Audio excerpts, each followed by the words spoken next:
जंगल की बड़ी चुनौती।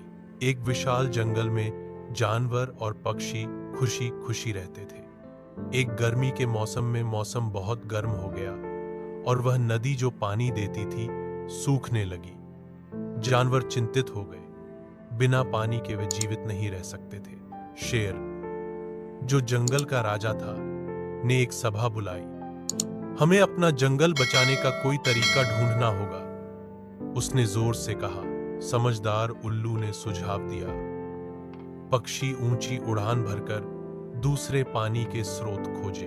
ताकतवर हाथी ने कहा, मैं अपनी सूंड का इस्तेमाल करके नदी के पास गहराई में खुदाई करूंगा। चतुर बंदर ने कहा, हम फल और मेवे इकट्ठा कर सकते हैं ताकि खोज के दौरान सबको खाना मिलता रहे। छोटी चींटी ने कहा, मैं सबको संगठित करूंगी ताकि सब मिलकर काम करें। कोई अकेला यह काम नहीं कर सकता।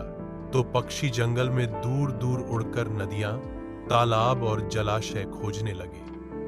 हाथी ने नदी के किनारे खुदाई शुरू की और नए छोटे तालाब बनाए।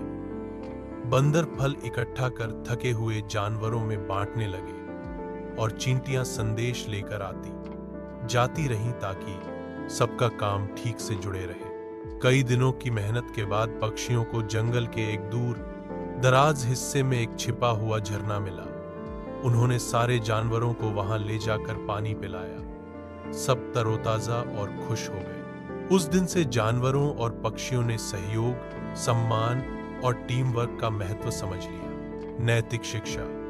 चाहे समस्या कितनी भी बड़ी हो, मिलकर सम्मान और दया के साथ काम करने से सब जीवित रह सकते हैं और सफल हो जाते हैं। जंगल की बैठक। एक बार की बात है, घने हरे भरे जंगल में सभी जानवर और पक्षी एक साथ रहते थे। एक दिन उन्होंने एक बड़ी बैठक बुलाई ताकि एक समस्या का समाधान करें। वह नदी जो उन्हें पानी देती थी सूखने लगी थी और सब चिंतित थे।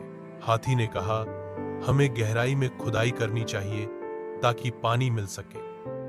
बंदर ने कहा, हम ऊंचे पेड़ों से फल इकट्ठा कर सकते हैं। पक्षियों ने कहा, हम दूर दूर उड़कर नए पानी के स्रोत खोजेंगे। लेकिन सबसे छोटा चींटी बोला, अगर हम सब मिलकर काम करें और अपने विचार साझा करें तो हम जल्दी समस्या हल कर लेंगे। तो पक्षी ऊंचे उड़कर पानी खोजने गए। हाथी अपनी ताकत से खुदाई करने लगे। बंदर फल इकट्ठा करने लगे और चींटियां सबको संदेश पहुंचाने में मदद करने लगी। जल्दी ही उन्हें एक नई नदी मिली। सबने पानी पिया, खाना खाया और खुशियां मनाई। नैतिक शिक्षा। जब समुदाय के सभी लोग मिलकर काम करते हैं और एक दूसरे की खूबियों का सम्मान करते हैं तो सबसे बड़ी समस्याएं भी हल हो जाती हैं। जंगल का सबक। एकता में शक्ति है। एक बार की बात है, घने जंगल में कई जानवर और पक्षी रहते थे। शेर अपनी ताकत पर गर्व करता था, मोर अपनी रंगीन सुंदर पंखों पर, हाथी अपनी बड़ी कद काठी पर और तोता अपनी तेज आवाज पर बहुत खुश रहता था। एक दिन जंगल में एक बहुत तेज तूफान आया। तेज हवा चली, पेड़ गिरने लगे और सभी जानवर डर गए। पक्षी उड़कर बचने की कोशिश करने लगे, लेकिन बारिश इतनी तेज थी कि उड़ना मुश्किल हो गया। जानवर सुरक्षित जगह ढूंढने लगे, लेकिन गिरे हुए पेड़ों की वजह से रास्ते बंद हो गए थे। इस मुश्किल समय में जानवरों और पक्षियों ने समझा कि अगर वे एक दूसरे की मदद करें तो ही वे बच पाएंगे। हाथी ने अपनी ताकतवर सूंड से गिरे हुए पेड़ हटाए और सुरक्षित रास्ता बनाया। पक्षियों ने ऊंचा उड़कर सुरक्षित जगहों की पहचान की और जानवरों को वहां ले गए। शेर ने छोटे जानवरों की सुरक्षा की। मोर ने अपनी ऊंची आवाज से सभी को इकट्ठा किया।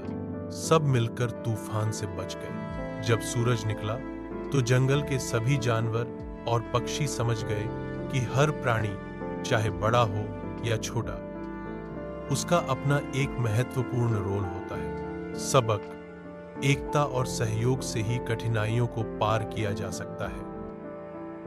वह रात जब चांद गायब हो गया, एक शांत शाम को ग्रीनलीफ जंगल के सभी जानवर चांदनी देखने के लिए जमा हुए। यह एक खास रात थी, चांदनी उत्सव, जब सारे जानवर चांद की रोशनी में गाते, नाचते और कहानियां सुनते थे।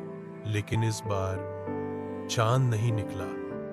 आसमान अंधेरे में डूबा रहा। तारे तो चमक रहे थे, लेकिन चांद कहीं नहीं था। जंगल में हलचल मच गई। लूमा उल्लू ने चिंता से कहा, चांद गायब हो गया है। पिक्को तोता घबराते हुए बोला, चांदनी के बिना तो उत्सव अधूरा है। बोंगो भालू ने आसमान की ओर देखा और बोला, हमें चांद को ढूंढना होगा। कुछ बहादुर जानवर और पक्षी आगे आए। लूमा, बुद्धिमान उल्लू पिक्को, रंग बिरंगा तोता नीना, चालाक लोमड़ी रवि, शरारती बंदर और टोटो, नन्हा कछुआ जो कभी किसी साहसिक यात्रा पर नहीं गया था।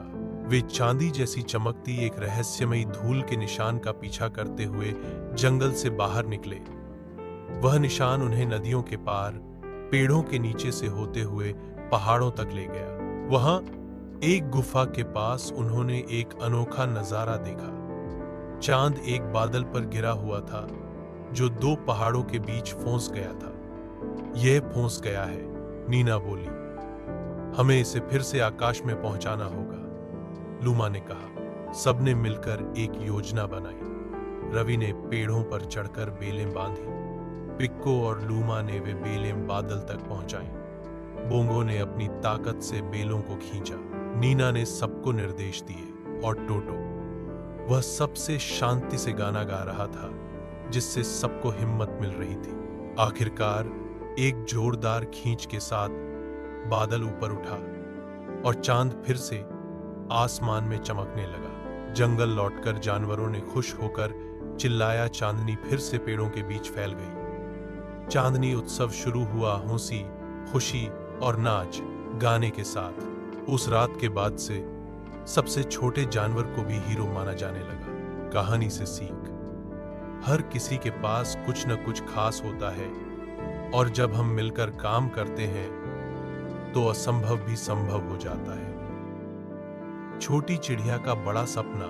एक शांत मैदान में एक छोटी चिड़िया सुरी रहती थी। वह हर सुबह मीठे गीत गाना बहुत पसंद करती थी, लेकिन सुरी का एक राज था। वह आसमान में सबसे ऊंचा उड़ने का सपना देखती थी। एक दिन उसने अपने दोस्त बुद्धिमान और धीमे कछुए से कहा, मैं बादलों के ऊपर उड़ना चाहती हूं और पूरी दुनिया को देखना चाहती हूं। कछुए ने धीरे से मुस्कुराते हुए कहा, यह बड़ा सपना है छोटी, लेकिन याद रखो, हर बड़ी मंजिल छोटे कदम से शुरू होती है। सुरी रोज मेहनत करती रही, अपने पंखों को जोर से फैलाया और धीरे धीरे ऊंचा उड़ने की कोशिश की। जानवर उसे देखकर खुश होते।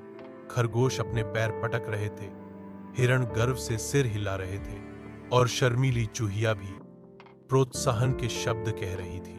आखिरकार एक सुनहरी धूप वाले दिन सुरी सबसे ऊंचा उड़कर बादलों को छू गई।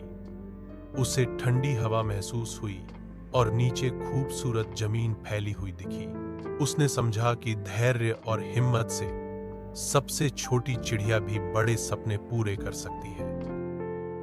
जंगल की सभा।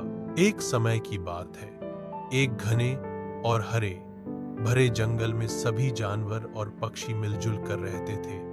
पक्षी पेड़ों पर, शेर घास के मैदान में, हाथी नदी के किनारे और बंदर लटकते हुए इधर उधर झूलते रहते थे।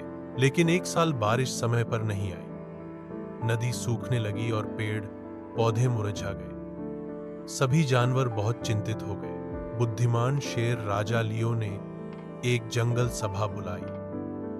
वह गरजा, सभी जानवर और पक्षी इकट्ठा हों, हमें कोई समाधान खोजना होगा। पक्षी हर दिशा से उड़कर आए। तोता, उल्लू और नन्हा गुनगुनाने वाला पक्षी, जमीन से हाथी, हिरण, खरगोश और सूखती नदी से मगरमच्छ भी आया। सबने एक साथ बोलना शुरू किया, हमें एक नया पानी का तालाब खोदना चाहिए। हाथी ने सुझाव दिया, हमें वर्षा पक्षी को ढूंढना चाहिए। तोते ने कहा जाता है वो बारिश बुला सकता है। वर्षा पक्षी तो एक कहानी है, उल्लू बोला, पर कोशिश करने में क्या बुराई है। इसलिए एक टीम बनाई गई। तोता, बंदर और खरगोश वर्षा पक्षी को ढूंढने निकले। उधर हाथी, हिरण और मगरमच्छ ने मिलकर नया तालाब खोदना शुरू किया। कई दिन बीत गए। उम्मीदें टूटने लगी थीं कि अचानक आकाश में बादल घिर आए। एक तेज फड़फड़ाहट हुई और फिर वह आया वर्षा पक्षी, जिसके पंख बादलों जैसे चमकीले थे। तोता उसे ऊंचे पहाड़ों की धुंध में खोज लाया था। वर्षा पक्षी ने आकाश में नृत्य किया और गाना गाया। बादल गरजे और फिर तेज बारिश होने लगी। नदी फिर से भर गई, पेड़ हरे हो गए और सभी जानवर खुशी से झूम उठे। उस दिन के बाद से जंगल में हर साल वर्षा महोत्सव मनाया जाने लगा, एकता, आशा और वर्षा पक्षी की याद में। और इस तरह जानवरों और पक्षियों ने सीखा, मिलकर काम करने से चमत्कार होते हैं।